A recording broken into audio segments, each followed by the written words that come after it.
الحمد للہ رب العالمین والعاقبۃ للمتقین الصلاۃ والسلام علی سید الانبیاء والمرسلین اما بعد۔ معزز دوستو، السلام علیکم ورحمۃ اللہ وبرکاتہ۔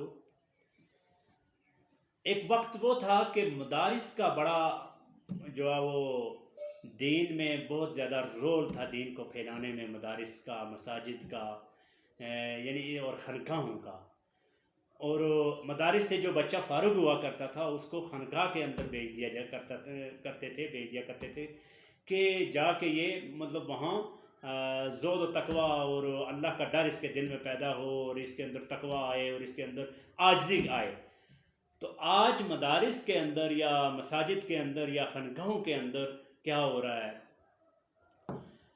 اس سے پہلے جو علماء تیار ہوئے ہیں، یعنی 19ویں صدی میں جو علماء تیار ہوئے ہیں یا 18ویں صدی میں جو علماء تیار ہوئے ہیں، وہ بڑے زبردست قسم کے علماء۔ اور مدارس میں صرف وہاں جو ہے وہ دین ہی نہیں پڑھایا جاتا تھا، بلکہ وہاں سے سائنس بھی پڑھائی جایا کرتی تھی، وہاں سے جو ہے وہ ڈاکٹر بھی تیار ہوتے تھے، وہاں سے انجینئر بھی تیار ہوتے تھے، اور وہاں سے پائلٹ بھی تیار ہوتے تھے، دیگر تمام شعبے کے حضرات جو ہے وہ وہاں سے تیار ہوا کرتے تھے۔ اور اس کے ساتھ ساتھ حافظ قرآن ہوا کرتے تھے اور عالم دین بھی ہوا کرتے تھے، یہ ساری چیزیں ہوا کرتی تھی۔ اب جو فزکس کا جو مصنف ہے، بایو کا مصنف ہے، یا جو اس کے علاوہ جو کیمسٹری کا مصنف ہیں، یہ حافظ قرآن بھی تھے اور عالم دین بھی تھے، اور ہیں بھی مسلمان تھے۔ اب یہ حیران ہوگے سن کر کہ یہ لوگ مسلمان تھے، اور ان لوگوں نے کس طرح کا جو سائنس میں ریسرچ کیا، اور آج جو انگریز ہے وہ ہماری سائنس کو لے کر آگے پھر وہ ریسرچ کر رہا ہے۔ تو یہ مسلمانوں نے ہی کام کیا تھا، اور یہ لوگ مدارس میں پڑھنے والے تھے، مدارس میں چٹائیوں پر بیٹھ کر قرآن پڑھنے والے تھے، الف با پڑھنے والے تھے، انہی لوگوں نے یہ کام کیے تھے۔ اس کے بعد پھر 19ویں صدی میں کیا ہوا ہمارے ساتھ کہ وہاں پھر جو ہے نا کچھ کتب جو ہے نا ہمارے لیے مقرر کی گئی، درس نظامی کے نام سے، تو وہاں پھر انہوں نے جو ہے وہ سائنس کو بھی کہا جی نہیں، سائنس کا تعلق قرآن سے نہیں ہے، باقی دیگر یعنی جو اس وقت علماء کا جو سلسلہ تھا اس میں صرف ہمیں چند کتب کا تک محدود کر دیا گیا کہ 8 سالوں میں یہ کتب پڑھے گا بندہ تو وہ عالم دین بنے گا۔ اب میں آپ کو بتانا چاہتا ہوں کہ 8 سالوں میں پڑھنے والے کی حقیقت کیا ہے۔ 8 سالوں میں جناب صحیحین کی کتابیں جتنی بھی ہیں، بخاری، مسلم، ابو داؤد، ترمذی، نسائی، جتنے بھی ہیں، یہ تک بندہ پوری حدیث کی کتابیں نہیں پڑھ سکتا۔ اور جو پڑھ کے آتا ہے، میں پورے چیلنج سے کہتا ہوں کہ اس سے اگر پوچھا جائے کہ یہ فلاں حدیث کس صفحے پر ہے اور اس کا حوالہ، اس کا مصنف کون ہے، بہت کم لوگ ہیں جو بتا سکتے ہیں۔ اور ان لوگوں کو جو 8 سالہ فارغ التحصیل ہوتے ہیں، ان کو جناب عربی کے عبارت کی ترکیب کرنا نہیں آتی ہے۔ آپ کسی سے پوچھ لیں، آپ کو یہ جو علماء اپنے آپ کو پگڑیاں اور بڑی بڑی داڑیاں اور جناب بڑے بڑے جناب جبے کبے اور پتہ نہیں کیا کیا، ان سے پوچھیں، ان کو ترکیب کرنا نہیں آتی ہے۔ یعنی کسی آیت کی ترکیب اگر ان سے پوچھیں تو وہ بھی نہیں ان کو آتی ہے۔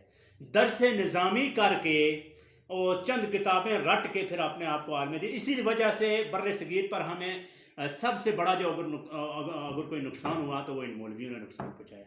نہ تو ان کے پاس علم ہے، چاہے اس پر کوئی مجھ سے مناظرہ کر لے، نہ تو ان کے پاس علم ہے، کوئی اگر کہیں کہ نام نہاد علم بھی نہیں ہے کہ بھائی ان سے پوچھا جائے کہ آپ کتنا ایک علم رکھتے ہیں۔ اس کی وجہ یہی ہے کہ انہوں نے کتابیں رٹی ہیں، اور وہ کتابیں رٹی ہے جن کا رٹنے کا مقصد ہی نہیں ہے۔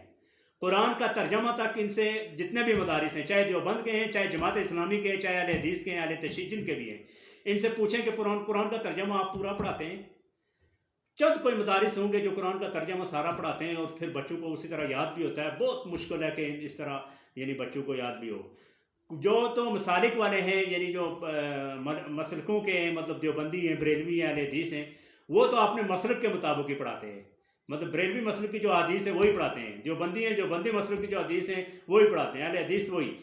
تو سارے حضرات پر میں سچی بات آپ کو بتاؤں کہ اسی وجہ سے آپ دیکھیں کہ بر صغیر پر یہ نقصان ہوا، اور یہ مولویوں نے نقصان کیا ہے، اور سب سے بڑا نقصان انہوں نے کیا کیونکہ انہوں نے پڑھا ہی نہیں ہے کچھ بھی۔ اس کی حقیقت جو 8 سالہ حقیقت ہے، وہ لوگوں کے سامنے بس وہ جو فلاں بندہ پڑھ گیا ہے جی 8 سالہ فارغ التحصیل ہے، جی فلاں مدرسے سے پڑھایا ہے، نظامیہ سے پڑھایا ہے، عربیہ سے پڑھایا ہے، پتہ نہیں کہاں کہاں سے پڑھایا ہے، بس صرف نام ہی ہے، باقی کچھ بھی نہیں ہے، ان کے اندر تو کچھ بھی نہیں ہے۔ سامنے بیٹھ کر آپ ان سے کہیں کہ قرآن کی کسی آیت کی صحیح تفسیر کر سکیں تو وہ بھی نہیں کر سکیں گے۔ تو یہ ایک لمحہ فکریہ ہے، اس نظام کو چینج کرنے کی ضرورت ہے۔ جو کورس آپ 8 سالہ کراتے ہیں اس کورس کو آپ کیوں نہیں شارٹ کر لیں نا، اس کورس کو صرف قرآن و حدیث تک محدود کرنے یا اصحاب تک محدود کرنے یا فقہ تک، یعنی آپ فضول قسم کی کتابیں بھی اس میں آپ نے رکھی ہوئی ہیں۔ اب منطق کا کیا کام ہے، یعنی دین بھائی اس کا کیا کام ہے، اس میں دین کا کون سا کام سیکھنے میں کون سی چیز ملتی ہے، منطق فلسفہ۔ اچھا اس کے علاوہ جناب آپ جانا شرح جامی تو پتہ نہیں کیا کیا یہ چیزیں جو پڑھاتے ہیں، یہ ساری چیزیں فضولیات میں آتی ہیں۔ آپ قرآن و حدیث پڑھائیں، آپ قرآن کا صحیح درس لوگوں کو دیں، حدیث کا صحیح درس لوگوں کو دیں، فقہ کا درس دیں۔ لیکن یہ چیز جو آپ کر رہے ہیں کہ 8 سالہ پڑھ کے جناب بالکل بندہ کارا نکورا ہی ہو، اس کو کچھ بھی نہ آئے، سفید کاغذ کی طرح ہو، تو میرے خیال میں اس نے وقت ضائع کیا ہے۔ اس کا آپ کو ان مولویوں کے مقابلے میں بھی چند بندے آپ کو بتاتا ہوں جنہوں نے خود تحقیق کی ہے اور خود تحقیق کر کے وہ کیا بنے۔ ڈاکٹر اسرار احمد، آپ سارا یوٹیوب کھولیں اور ڈاکٹر اسرار احمد کے دروس آپ سنیں، آپ حیران رہ جائیں گے کہ بھائی عام مولوی کیا کہتا ہے اور ڈاکٹر اسرار احمد کی کتنی تحقیق ہے۔ انجینئر علی مرزا کسی مدرسے میں نہیں پڑھا یہ، اور آپ اس کا دیکھیں کہ یہ کس طرح کام کس طرح کر رہا ہے۔ ڈاکٹر جوید غامدی، آپ ان کی تحقیق دیکھیں، آپ حیران رہ جائیں گے کہ اس بندے نے کیسی تحقیق کی ہے۔ کچھ تو اعتراضات ہیں علماء کے، میرے بھی اعتراضات ہیں، لیکن یہ ہے کہ بہت زبردست تحقیق۔ اسی طرح ڈاکٹر ذاکر نائک، آپ حیران رہ جائیں گے کسی مدرسے کا طالب علم نہیں ہے۔ تو ان لوگوں نے بھائی سیکھا ہے، ان لوگوں نے صرف منطق اور فلسفہ اور صرف جو ہے نا وہ 8 سال نہیں پڑھا ہے، بلکہ انہوں نے علم سیکھا ہے۔ تو اس لیے دنیا ان کے آگے بیٹھ رہی ہے اور دنیا ان کے دروس لے رہی ہے، ان سے فائدہ اٹھا رہی ہے۔ شکریہ۔